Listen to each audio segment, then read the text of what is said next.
We just finished up last week at our annual Marketing AI conference, MAICON for short, from October 14th to the 16th here in Cleveland, Ohio at the Huntington Convention Center.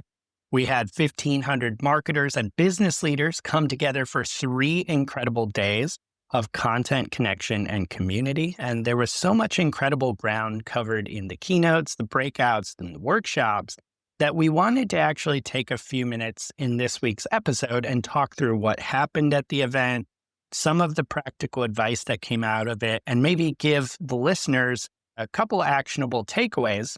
Because even if you couldn't attend MAICON, we'd certainly love to see you there. We still wanted to give you some information about the event and provide some value for you. So Paul, I'll turn it over to you to kind of kick us off here with your initial thoughts of the conference. Yeah, so I'll provide some commentary just on MAICON in particular, but I think just overall, one of the things, Mike, that I took away is just the desire people have for that human connection. So I'm very bullish on in-person events because you can't fake it. And I think that more and more as AI plays a greater role in our lives, I think people just want that community feel, that human connection, that ability to be with each other and to inspire each other.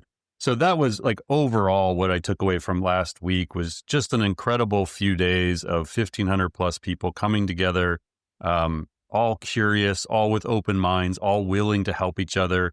It's so fun for me now running this event 6 years after, we founded it in 2019 when we created the first one. And back then it was so hard to find use cases and to find speakers who were doing interesting things.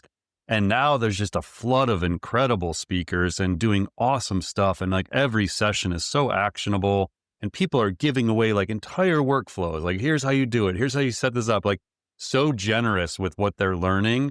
And so that was the number one thing for me was the culture. The speakers were incredible. Again, we had 10 main stage. That's basically what I saw. I didn't get a chance to go into any of the breakouts. There was 30 some breakouts and demos and lunch labs and all these things and workshops.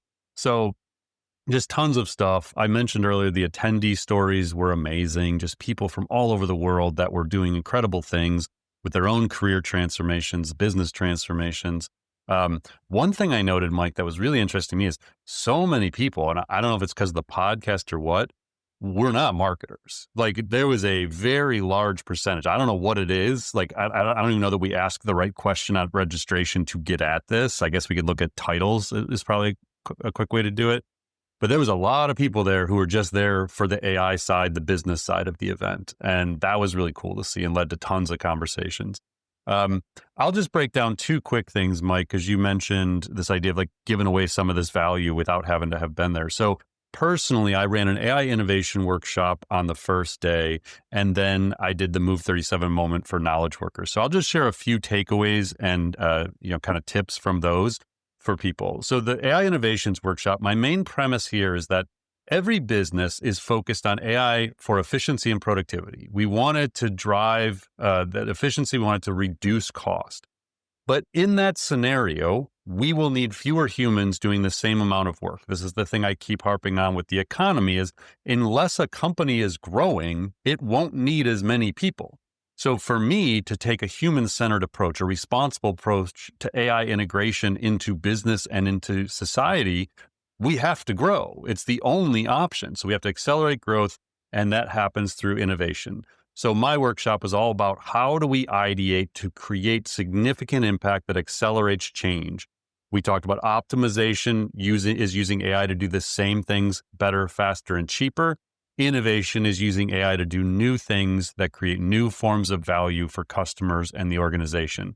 So the kind of like the one tweet slide I guess I had was optimization is 10% thinking, innovation is 10x thinking.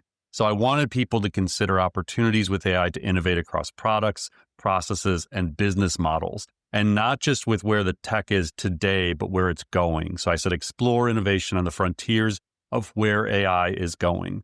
So 2 quick tools that I released during this workshop that are free for people to go check out.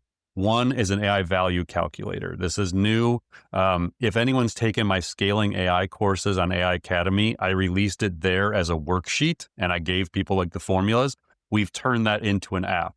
So you can go to smarterx.ai/calculator. And what that does is it allows you to calculate a potential efficiency lift or productivity lift for you or your team when you get AI training and AI technology. So it's basically like a mortgage calculator would function, but for value creation with AI. So you can go try that out, play around with it for free. The other thing I introduced during this workshop was Innovations GPT. So I don't know who's listened to us for a while knows we have a collection of these GPTs we've created. There's Jobs GPT, Campaigns GPT, Problems GPT, and now there's Innovations GPT. And what it does is it helps people brainstorm innovation ideas, strategizes them. It'll actually write strategic briefs for you based on the idea, and then sample innovation ideas is maybe my favorite function. And you could say, give me more in this idea, or this is my title, this is my company, help me figure these things out. And so that was what the workshop was. It was just, I don't know, we had like 220 people in my workshop, and just amazing ideas. So it was a lot of just working with each other to brainstorm and then sharing those ideas. And then the other thing other thing I did besides my ending conversation with Dr. Brian Keating, which was incredible, was my opening keynote, the Move 37 moment. And so the premise here, if you haven't seen the AlphaGo documentary, one, I would say go watch the AlphaGo documentary. It's free on YouTube. It was the moment where Lee Sedol realizes that AlphaGo, the machine, was better than him at Go, that it had become superhuman. And my premise of this opening talk was that we will all have that moment. It may be at individual tasks to start, not whole jobs, but you will increasingly have these moments where you realize that the AI is better than you at the thing you do. And then what do we do from there? So I kind of went through like, why is this happening now? The technology progress, the market opportunity of, replacing software is $300 to $500 billion a year industry, replacing wages in the United States is 11 trillion. Total US wages, about 11 trillion, probably about 5 to 6 trillion of that is knowledge workers, accountants, lawyers, consultants. And the premise is these software companies, they're going to go build AI that can do parts of the US economy because the opportunity is massive.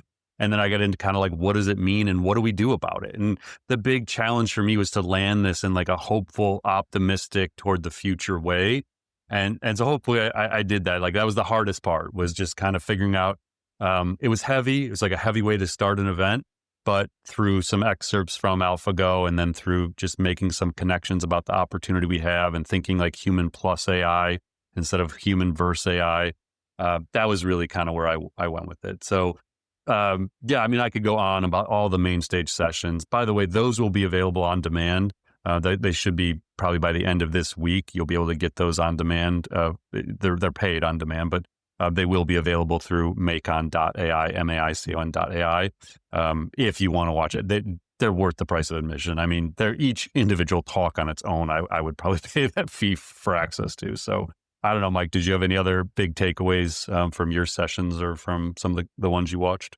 Yeah, for sure. I think I echo so much your takeaway just about the importance of in-person community overall. I mean, just hearing not only from our perspective, but from the attendees' perspective, we've got people that are new friends and collaborators now commenting on each other's LinkedIn about things they learned at MAICON, connections they made. So that was super, super valuable. And I think, from my AI productivity workshop, just very briefly, the whole idea was to take all these kind of disparate pieces of AI that you're doing and actually orchestrate them into a whole kind of repeatable, useful system to get better results over time and actually have those documented and shared with your team. So I won't go into all the details of that, but really it was all about like actually learning how to repeatably create really solid prompts, be really diligent in documenting those, building out the context needed to accelerate those prompts, and then really building AI infrastructure and using AI tools around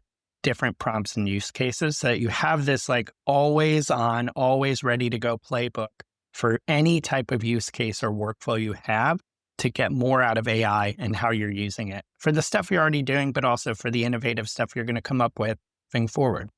Yeah, I'm gonna have to go through all the show notes. We used AI to do summaries of every session, so all 47 sessions, or whatever.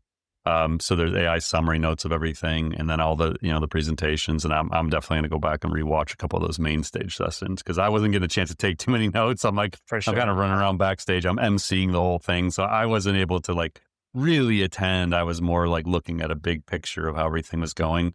But yeah, so again, we don't spend too much time talking MAICON, and But just an incredible event. Again, the idea of really think about the opportunity to do in-person stuff. Whatever your company does, whatever your role is, like there's just nothing replaces the human connection that comes from stuff like this. So we're definitely doing more. We'll have some, probably, I don't know, maybe by the end of this year, we're diversifying our event portfolio. We're not trying to reproduce MAICON in other markets per se, but there's going to be a bunch of exciting things we're going to be doing around in-person events and in different geographic markets. So stay tuned. We're going to, there's no like that the high you get from that once a year big event is a hard thing to replace, but I'd like to like have micro doses of that throughout the year and like do more stuff and get people together more often. I think it's good things happen when you get really good people together.